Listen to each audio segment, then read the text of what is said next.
iniisip mo? Nahihiya ako sa'yo, Verna. Ha? Bakit? Mali kasi ito eh. Mali na ginagamit kita para ma-relieve yung kalungkutan ko.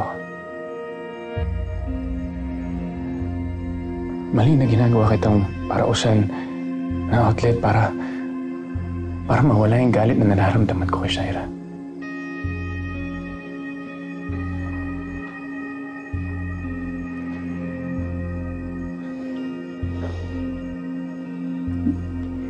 Hindi mo naman ako pinilit eh. Gusto ko rin to.